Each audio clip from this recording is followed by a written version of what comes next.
Hello, നിദ്ര talks എന്ന എൻ്റെ YouTube ചാനലിലേക്ക് എല്ലാവർക്കും വലിയൊരു സ്വാഗതം.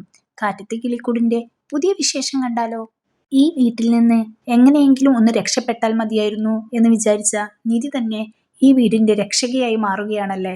കഥയിൽ നമ്മൾ വിചാരിക്കാത്ത ഒരുപാട് ട്വിസ്റ്റുകൾ വന്നുകൊണ്ടിരിക്കുകയാണ്. അതുതന്നെയാണ് ഈ സീരിയലിൻ്റെ പ്രത്യേകത. നമ്മൾ വിചാരിക്കാത്ത സമയത്ത് വിചാരിക്കാത്ത ട്വിസ്റ്റുകളാണ് സീരിയലിൽ സംഭവിച്ചുകൊണ്ടിരിക്കുന്നത്. അതുപോലെ തന്നെ നമ്മൾ വിചാരിക്കാത്ത വേറൊരു ട്വിസ്റ്റ് എന്ന് പറയുന്നത് സുനന്ദയുടെ അച്ഛൻ ഗൾഫിൽ നിന്ന് വരികയാണ്. സുനന്ദയുടെ കല്യാണമൊക്കെ ഉറപ്പിച്ചിട്ടാണ് ആളുടെ വരവ്. വന്നിട്ട് ഇങ്ങനെ പറയുകയാണ്, ഞാൻ സുനന്ദയുടെ കല്യാണമൊക്കെ ഉറപ്പിച്ചു, പയ്യനെയൊക്കെ കണ്ടെത്തി, നാളെ തന്നെ അവരിങ്ങോട്ട് പെണ്ണ് കാണാൻ വരും, ഞാൻ ഇവിടുന്ന് ഗൾഫിലേക്ക് തിരിച്ചു പോകുന്നതിന് മുന്നേ കല്യാണം നടത്താനാണ് തീരുമാനം എന്നൊക്കെ പറയുമ്പോൾ സുനന്ദയുടെ അമ്മയ്ക്ക് നല്ല രീതിയിൽ സന്തോഷമാവുന്നുണ്ട്. കാരണം എങ്ങനെയെങ്കിലും ആ സുഭാഷിൻ്റെ കയ്യിൽ നിന്ന് സുനന്ദ രക്ഷപ്പെട്ട് വേറെ എവിടെയെങ്കിലും പോയി ജീവിച്ചോട്ടെ, വേറെ എങ്ങോട്ടെങ്കിലും കെട്ടിച്ച് വിടാൻ പറ്റുമല്ലോ എന്ന് ആലോചിച്ചിട്ട് സുനന്ദയുടെ അമ്മയ്ക്ക് നല്ല സന്തോഷമുണ്ട്. പക്ഷേ സുനന്ദയെ സംബന്ധിച്ച് അത് വലിയൊരു ഷോക്കാണ്. കാരണം അവൾ സുഭാഷ് ഏട്ടനെ അത്രമാത്രം സ്നേഹിക്കുന്നുണ്ട്. അങ്ങനെ അവൾക്ക് ഭയങ്കര സങ്കടക്കായി. അവൾ സുഭാഷ് ഏട്ടൻ്റെ അടുത്തേക്ക് ഓടി ചെല്ലുന്നുണ്ട്, വീട്ടിലേക്ക് ഓടി ചെല്ലുന്നിട്ട് സുഭാഷ് ഏട്ടനെ കെട്ടിപ്പിടിച്ച കാര്യം പറയുന്നുണ്ട്. സുഭാഷ് ഏട്ടനാണെങ്കിൽ അവളോട് തിരിച്ചു പറയുന്നത്, നിന്റെ അച്ഛനും മാമനും അമ്മയൊന്നും ഒരിക്കലും ഈ ബന്ധത്തിന് സമ്മതിക്കില്ല, അവർക്കെല്ലാവർക്കും ഞങ്ങളെ കുടുംബത്തിനെ കുറിച്ച് നന്നായിട്ട് അറിയില്ല, അത് നിനക്കും അറിയില്ലേ, അപ്പം നീ നിന്റെ അച്ഛൻ പറഞ്ഞ ആളെ കല്യാണം കഴിക്കണം എന്നൊക്കെ പറഞ്ഞ് സുനന്ദയെ കൺവിൻസ് ചെയ്യിപ്പിക്കാൻ നോക്കുന്നുണ്ട്. ഇതെന്തായാലും നടക്കാൻ പോകുന്നില്ല എന്നൊക്കെ പറഞ്ഞ് സുനന്ദയെ ഇതിൽ നിന്ന് തിരിപ്പിക്കാൻ നോക്കുന്നുണ്ട്.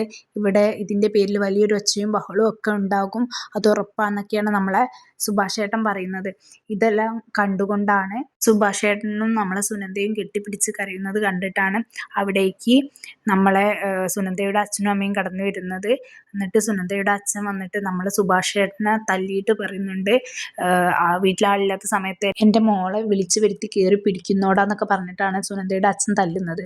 ദേഷ്യത്തിൻ്റെ കാര്യത്തിൽ സുനന്ദയുടെ അമ്മയേക്കാളും സുനന്ദയുടെ മാമനേക്കാളൊക്കെ കുറച്ചുകൂടെ മുന്നിലാണ് സുനന്ദയുടെ അച്ഛൻ ദേഷ്യം കൺട്രോൾ ചെയ്യാതെയാണ് ഒന്ന് പൊട്ടിച്ചതിന് ശേഷമാണ് കാര്യങ്ങളൊക്കെ ചോദിക്കുന്നത്.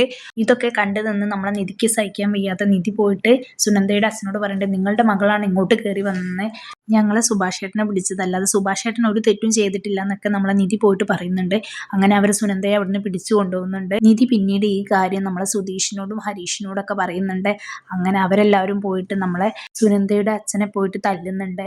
അത് പിന്നെ സുനന്ദയുടെ അമ്മ പോലീസിൽ പരാതിപ്പെടുകയും ഹരീഷിനെയും സുധീഷിനെയും ഒക്കെ പോലീസ് വന്ന് അറസ്റ്റ് ചെയ്യുന്നുമുണ്ട്. അങ്ങനെ നമ്മളെ നിധിക്ക് വളരെയധികം ടെൻഷനും സങ്കടമൊക്കെ ആയിട്ട് നിധി പോലീസ് സ്റ്റേഷനിൽ പോയിട്ട് അവരെ ഇറക്കി വിടണം, അവരൊരു തെറ്റും ചെയ്തിട്ടില്ല, ആ പെൺകുട്ടി സുഭാഷ് ഏട്ടനെ സ്നേഹിക്കുന്നുണ്ട്, അതുകൊണ്ട് വീട്ടിൽ വന്നിട്ട് ഇങ്ങനെ കാര്യം പറഞ്ഞതാണ്, ആ പെൺകുട്ടിയുടെ വീട്ടുകാർക്ക് ഈ കാര്യം ഇഷ്ടമില്ല, അതുകൊണ്ടാണ് ഇങ്ങനെയൊക്കെ ഉണ്ടായത് എന്നൊക്കെ നിധി പോയിട്ട് പറയാണ്. പക്ഷെ നിധി പറയുന്നതൊന്നും പോലീസുകാർ കേൾക്കാൻ പോലും തയ്യാറാവുന്നില്ല. അവസാനം DSP വന്നതിന് ശേഷമാണ് അത് DSP നമ്മളെ നിധിയുടെ അച്ഛനെ അറിയുന്ന ഒരാളായിരുന്നു, ഇത് നമ്മളെ രാജീവൻ്റെ മോളല്ലേ എന്നൊക്കെ പറഞ്ഞ് നിധിയോട് സംസാരിച്ചു. നിധി ഈ വീട്ടിലെ കാര്യങ്ങളും കഥകളും ഒക്കെ അയാളോട് തുറന്നു പറഞ്ഞു. അപ്പോൾ നിധിക്ക് വേണ്ടിയിട്ട് അവരെ പോലീസ് വെറുതെ വിട്ടു. ഇനി എന്തൊക്കെയാണ് നടക്കാൻ പോകുന്നത്? സുനന്ദയുടെ കല്യാണം നടക്കുമോ? സുനന്ദ സ്നേഹിച്ച സുഭാഷ് ഏട്ടനുമായിട്ടാണോ സുനന്ദയുടെ വിവാഹം നടക്കാൻ പോകുന്നത്? അതോ സുനന്ദയുടെ അച്ഛൻ പ്ലാൻ ചെയ്ത വരനുമായിട്ടാണോ സുനന്ദയുടെ വിവാഹം നടക്കുന്നത്? അതോ സുനന്ദയ്ക്ക് അവിടെ വിവാഹം നടക്കുമ്പോൾ സുഭാഷ് ഏട്ടന് വേണ്ടിയിട്ട് ഇവിടെ വേറെ പെണ്ണിനെ ഇവർ കണ്ടെത്തുമോ? എന്തൊക്കെയാണ് കഥയിൽ ഇനി നടക്കാൻ പോകുന്നതെന്ന് നമുക്ക് കാത്തിരുന്നു കാണാം. അപ്പോൾ ആരെങ്കിലും എൻ്റെ ചാനൽ സബ്സ്ക്രൈബ് ചെയ്യാതെയാണ് കാണുന്നതെങ്കിൽ തീർച്ചയായിട്ടും സബ്സ്ക്രൈബ് ചെയ്യുക. ഇതുപോലുള്ള സീരിയൽ, സിനിമ, മറ്റ് TV ഷോകളുടെ റിവ്യൂക്കായി ഈ ചാനൽ സപ്പോർട്ട് ചെയ്യുക. ബൈ.